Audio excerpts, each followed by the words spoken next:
Diese Serie wird präsentiert von MD Textil, Black Trident, Nextorch, 1MOA, Henel, Ballistol, Schubert, Phantom Leaf, Carinthia, Sidemark, Akku, Sealskins, Recon Company und der Schießbahn in Tuchola.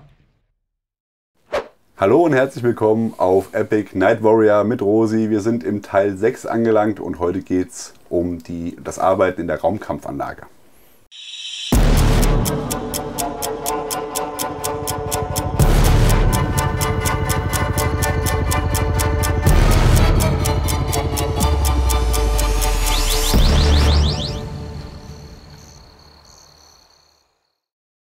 Nächster Abschnitt, Tape Drill.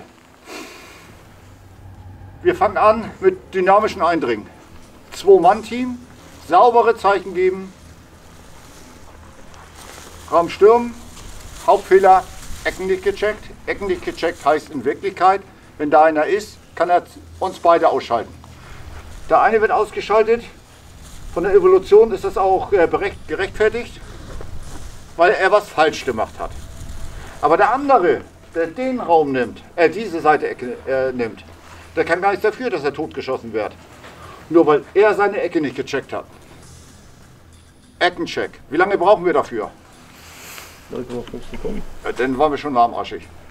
Na? Wir gehen rein, feuerbereit rein, haben das identifiziert und dann arbeiten wir stumpf unseren Sektor ab.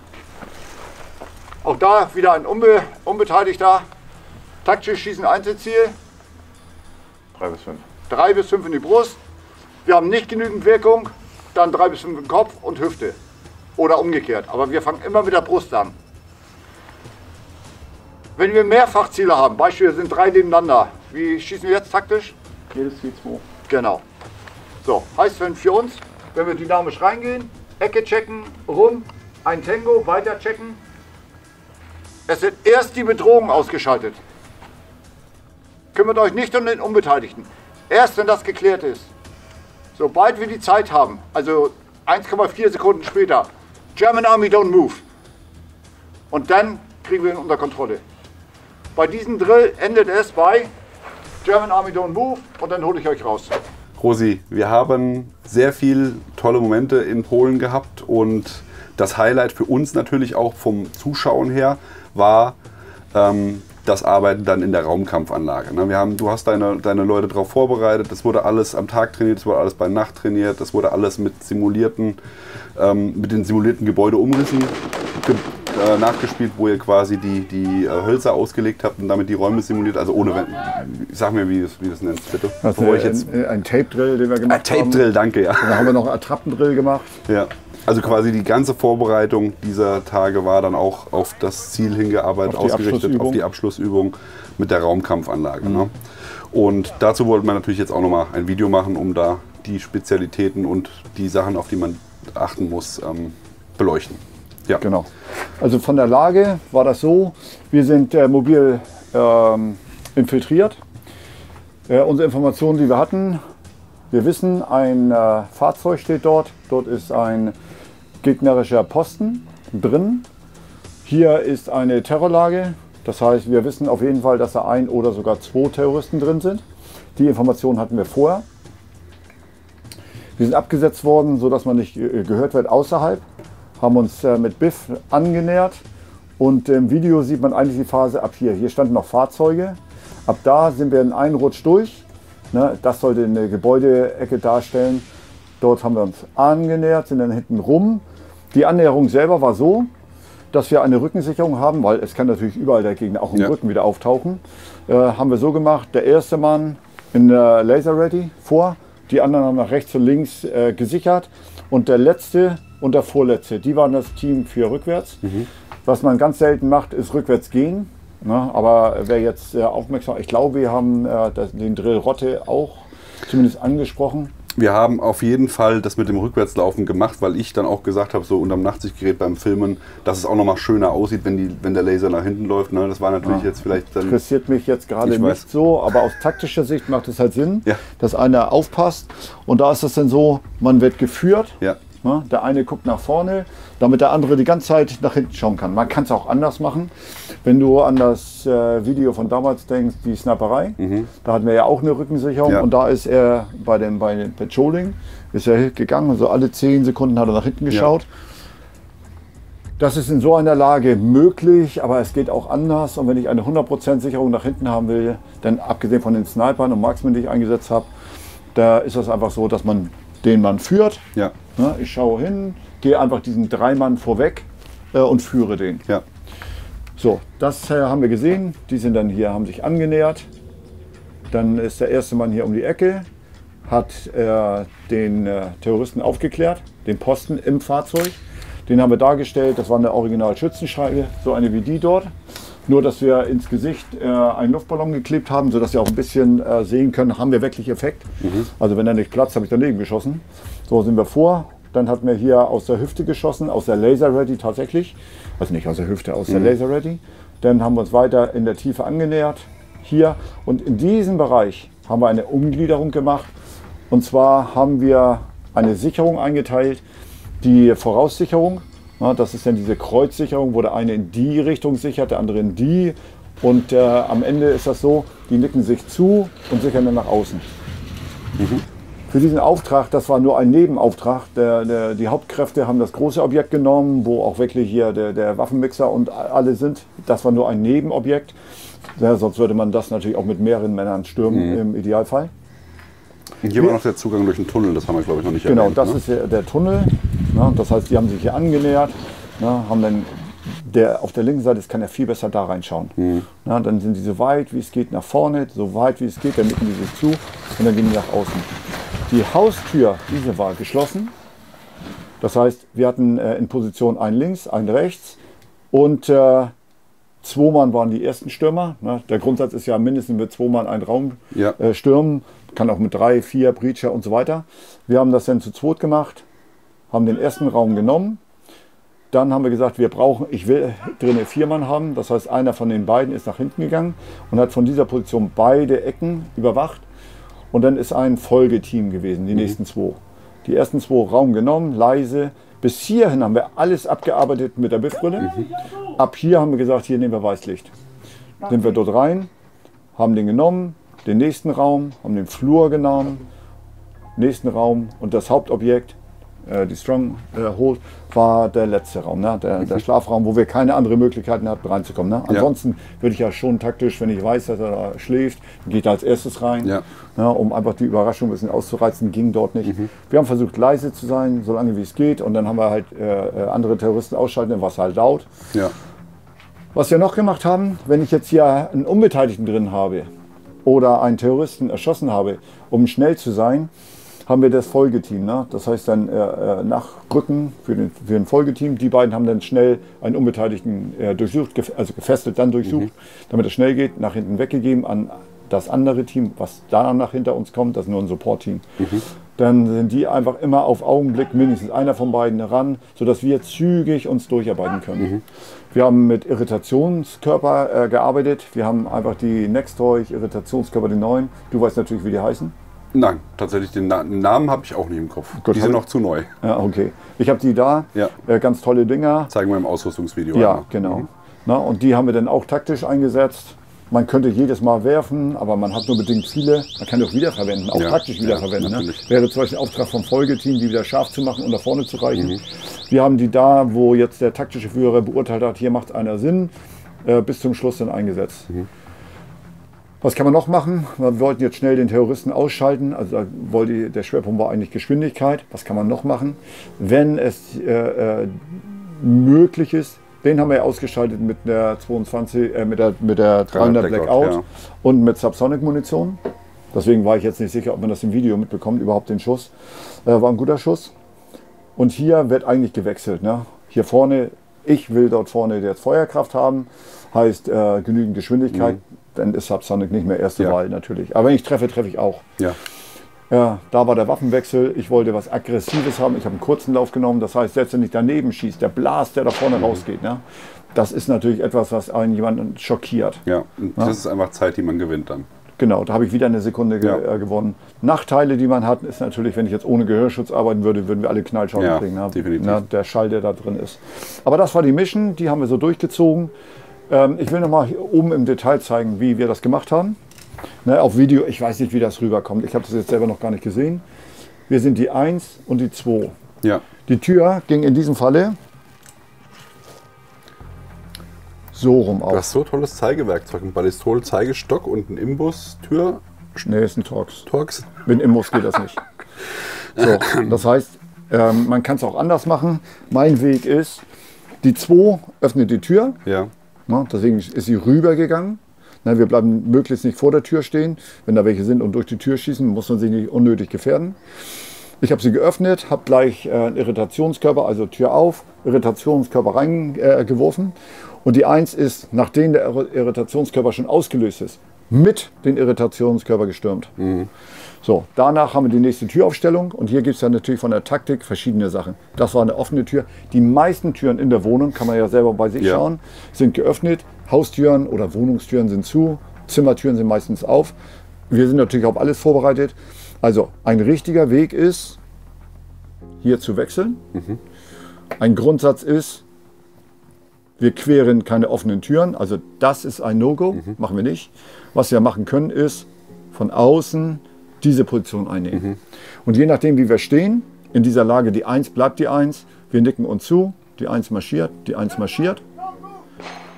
Wenn der Führer oder das Team sich entscheidet, so zu gehen, dann ist klar, ich kann da am besten reinschauen. Wenn, ich rede jetzt nur dynamisch. Ne? Gehen wir dynamisch in die Ecken, checken das. Dann kann man das so nehmen.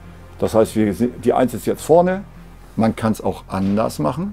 Man kann jetzt auch wieder außen rumgehen, nur nicht die Tür queren. Ja. Na, dann stehen wir hier, die 1 marschiert gerade. Und das sind immer so die Dinge, die wirklich gefährlich sind. Jetzt müssen wir alles richtig machen. Ein Flur ist gefährlich, wenn wir Fehler machen. Ein Flur wird genommen wie ein Raum. Das heißt, für die 1, das ist natürlich für einen Anfänger sehr, sehr schwierig. Ich stehe dort und habe eigentlich nichts mehr zu tun. So, der Anfänger geht rüber, hat jetzt vielleicht einen Tango vor sich und schießt. Wo ist die Mündung von denen? Genau neben dem Ohr und neben dem Auge von denen. Ja? Deswegen, das geht nicht. Was wir machen können ist, der hat da nichts zu tun und halten wir uns wieder an die Grundsätze im Raumkampf. Wir gehen in den Bereich, ich habe euch ja jetzt alles hier Strongwall gezeigt. So, das heißt, erklär nochmal bitte die Strongwall. Strongwall ist die starke Wand und das heißt, ich nehme jetzt mal die grünen und nehme die mal ganz weg, damit das keine Missverständnisse. Nee, ich nehme die schwarzen. Strongwall heißt, das ist die starke Wand und die wird besetzt, ne, indem ich den Raum flute. Und das heißt für die 1, der ganze Bereich von hier bis dahin gehört der 1. Ne, die 2 weiß, da kann man sich irgendwo bewegen. Alles ist richtig. Es ist richtig, die Ecke wirklich körperlich zu nehmen. Es ist aber genauso richtig, kurz aus der Tür zu gehen und die Ecke abzuchecken und dann den Bereich zu nehmen.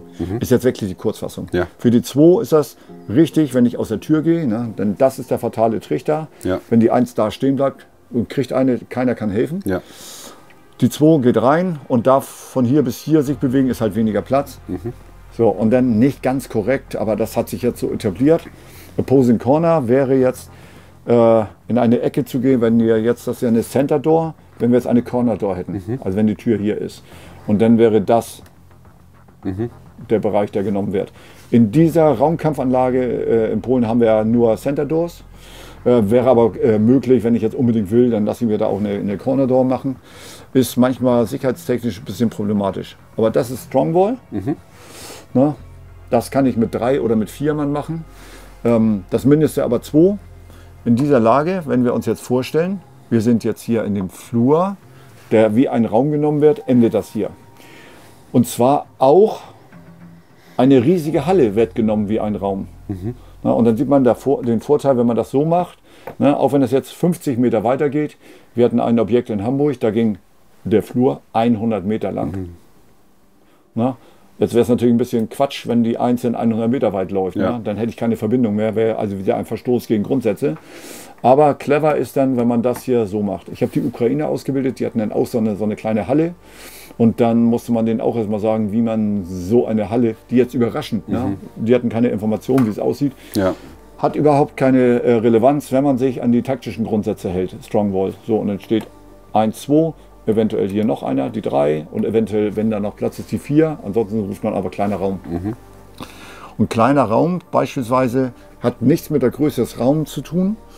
Ne, wenn wir jetzt beispielsweise mit 3 oder 4 Mann gehen. Ne, und die bleiben dort stehen, weil es taktisch einfach Sinn macht.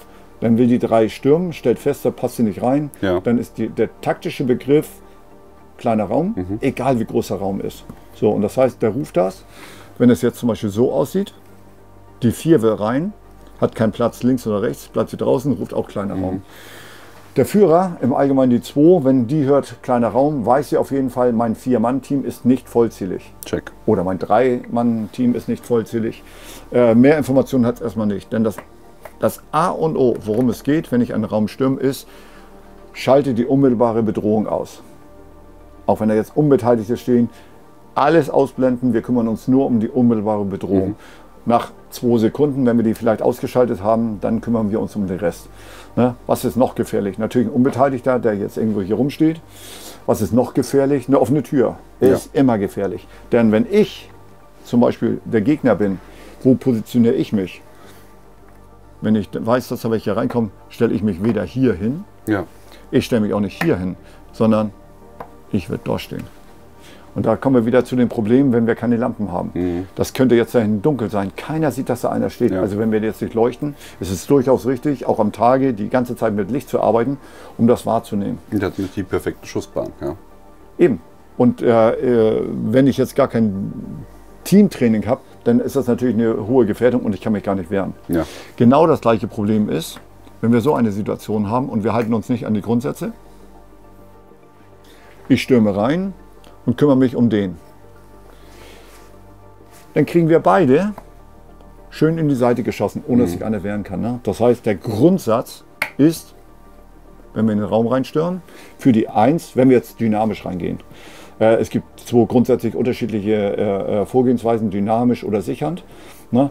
Wenn der stürmt, auch wenn da einer ist, das tut jetzt tierisch weh, ich muss erst die Ecke nehmen. Aus dem Grund, den ich gerade genannt habe. Das heißt, wenn der drinne ist, erst die Ecke. Und das ist aber eine dynamische Sache. Ne? Ich habe sie und dann drehe ich mich schon ein und kann auf den wirken. Und die 2 checkt die Ecke, dreht sich ein. So, welche Varianten gibt das? Ich gehe rein, nehme den wahr, mache vorsichtshalber 2 Schüsschen in die Richtung. Ich muss meine Ecke checken. Ja, der kriegt 3 Stück und wenn er nur einer trifft, ist es immer besser als gar nichts. Das wäre jetzt eine ganz menschliche Reaktion, dass ich als allererstes erstmal in die Richtung schieße. Aber nochmal, die Verantwortung ist nicht teilbar. Wenn der sich jetzt um den kümmert, kriegen wir beide ein und keiner weiß woher. Na, weil die 2 kümmert sich vielleicht auch um den oder vielleicht, wenn es gut gemacht hat, erst die Ecke und dann den. Aber wenn wir den vernachlässigen, werden wir beide sterben. Gut, gehen wir nochmal zurück. Wir sind hier reingestürmt. 1, 2. Ich glaube, weil es richtig, eins von beiden haben wir auf jeden Fall gemacht, weil beides richtig ist. Wir waren in dieser Phase, haben zugenickt. Das haben wir dann mit Licht gemacht. Dynamisch macht man das gerade. Dann ist ganz clever, wenn der jetzt da außen rum geht, dann brauchen die nicht großartig wechseln. Die nicken sich zu. Die 1 marschiert, die 2 marschiert. Ich zeige gleich nochmal, wie wir das taktisch machen. In dieser Lage, da waren wir ja gerade, so schnell wie möglich rauslösen aus dieser Position. Das heißt, die 2 geht hin, Squeeze. Squeeze heißt immer, ich bin fertig. Na, man kann auch zurück squeezen, aber in diesem Falle ist es natürlich Quatsch, weil die 1, die ganze Welt besteht jetzt aus diesem Flur für die 1. Und das heißt, zu zeigen, ich bin fertig, ein ganz deutliches Nicken. Das werden wir aber auf Video mit Sicherheit sehen, weil das ein Standard ist. So, und jetzt marschiert der hin, wo er will, weil die jetzt zusammen vorgehen.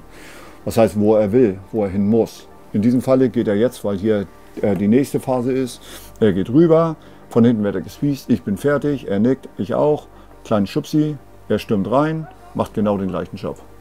Hier das gleiche, ich kann jetzt hier den Wechsler machen, ist es richtig, aber vielleicht nicht so clever taktisch, aber es ist richtig.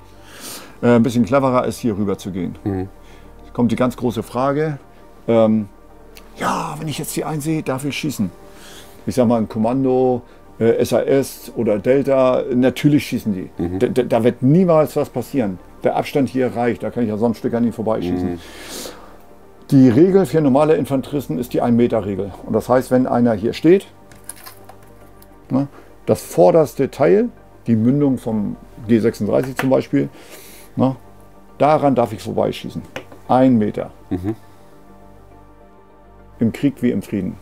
Wenn die jetzt im Nahkampf sind, die beiden, dann haben wir die 1 Meter nicht. Ja. Dann muss ich halt Verbindung aufnehmen und dann haue ich mit der Mündung in die Brust vom Gegner und schieße dann aufgesetzt in ihn rein, weil ich will ja nicht meine 4 gefährden. Klar. Na, aber dieser Grundsatz, den kann man natürlich auch bei entsprechender Ausbildungsstand alles im scharfen Schuss machen.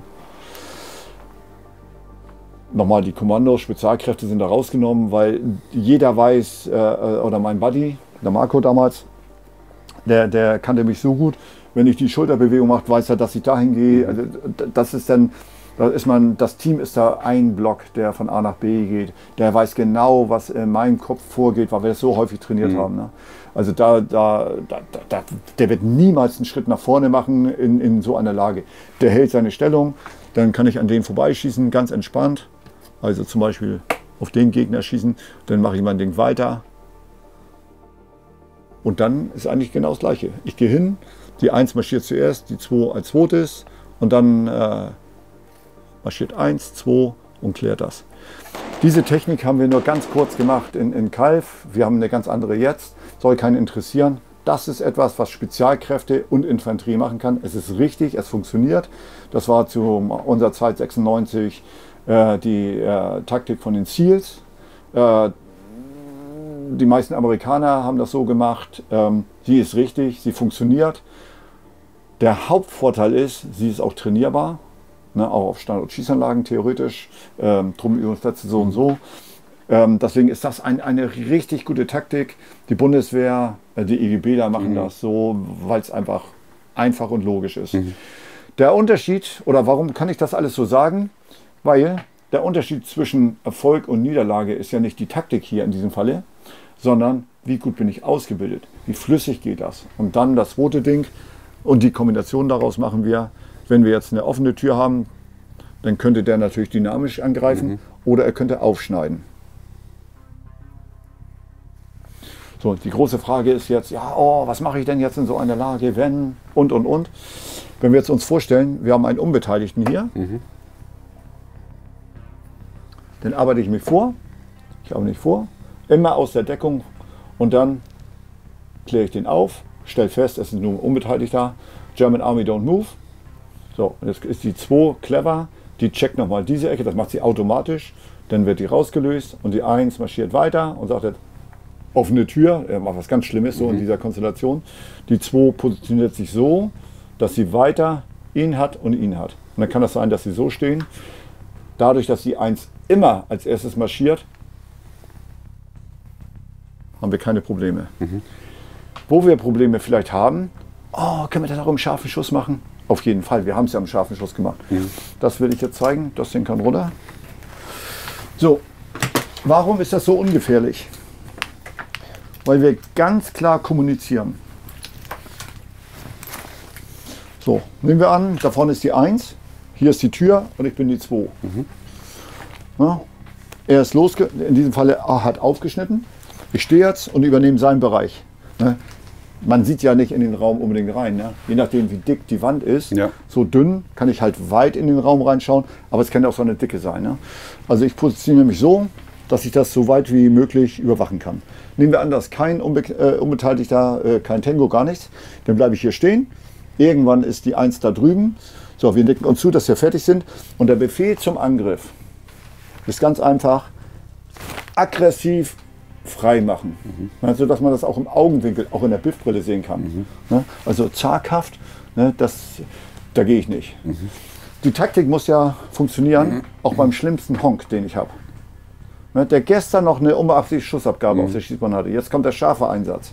Der muss das immer noch funktionieren. Und das heißt, wenn man so einen hat, der gerade gestern richtig verkackt hat und der macht dann so, da will keiner ran. Oder einer, der ständig vergisst, seine Waffe zu sichern und. Also 1000 Sachen. Deswegen machen wir das so. Aggressiv zeigen wir an und in der gleichen Millisekunde stürmt er und ich bin rein. Und jetzt kommt ja die Frage, wie lange hatte ich keine Kontrolle für den Unbeteiligten? wenn ich gut bin, nicht mal eine Sekunde. Ja. Ich gehe rein und bin sofort wieder drauf. Aber ich habe keine Gefährdung. Wenn ich jetzt sage, ja, mal geht die 1, mal geht die 2, dann wird alles gefährlich. Ne? Klar. Missverständnisse ganz schnell. Bei mir, die 1 bleibt die 1. Das ist die einfachste Taktik. Wenn das beherrscht wird, dann darf man flexibel sein. In meiner Kompanie, das hören die von mir 1000-mal, Flexibilität muss man sich hart erarbeiten. Das heißt, es ist verboten, bei mir flexibel zu sein, bis die Grundlagen sicher funktionieren. Ne? Weil das sind genau die Dinger, das machen viele Einheiten leider nicht so. Ne? Wo ist der Missverständnis, Diskussion? Nein, wenn ich in den Raumkampf gehe, ob nun mit Weißlicht oder bei Helligkeit mit Weißlicht oder mit BIF, wenn die Grundlagen nicht ganz gefestigt sind und wir sind dann flexibel, was passiert dann? Der Schießunfall, was denn sonst? Und Missverständnisse. Ja. Na, deswegen ist wie eine Choreografie, ein Ballett, was wir erstmal durchführen, zigmal ohne Gegnerdarstellung. Ne? Und wenn das dann läuft, dann kommt das nächste, kommt Feinddarstellung. Ich fange auch mit einem Tape Drill an. Tape Drill kannst du dir vielleicht vorstellen. Gibt es einen geilen Film übrigens, wo das super dargestellt ist. Tape Drill ist mit Tape in einer Turnhalle werden die Räume dargestellt. Ja, daher kommt das. Wir können natürlich nicht mit Tape auf der Schießbahn dort arbeiten, oder Sandschießbahn. Dann macht man, das heißt trotzdem Tape Drill, aber ich mache das gleiche mit Biken. Afghanistan war das gleiche Problem, da waren wir im Gelände, haben wir Tape Drill gemacht, auch mit Biken, Dachlatten, die wir uns hingelegt haben. Dann kommt das nächste, das sind Attrappendrills. Dann nehme ich dann zum Beispiel Stellwände, stell die hin.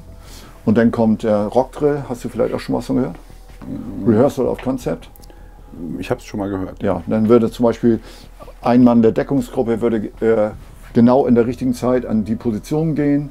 Die Stürmer, Trupps oder Gruppenführer würden dorthin gehen. Und was du bestimmt schon gesehen hast, im Golfkrieg 1, da haben die Kommandeure die ganze Turnhalle mit Sand befüllt, weil da so viele unterschiedliche Einheiten waren. Hubschrauber, also Kampfhubschrauber vor allen Dingen, die Kampfpanzer, die Emerald Infantry. Die sind dann genau zu der Zeit an dem richtigen Ort. Und dann stellt man plötzlich fest, sind so viele Einheiten. Wo ist die Logistik? Die ist noch gar nicht aufgefordert worden, nachzuziehen. Oder die Artillerie, die hatte eigentlich eine Uhrzeit, hat geschossen und dann sagt sie, kleine Anmerkung, der Gefahrenbereich meiner Munition ist aber so hoch. Der Panzer darf da noch gar nicht stehen. Der muss zu der Zeit noch 1000 zurück. So, Rehearsal of Concept, spätestens da ist die Hose unten. Ne?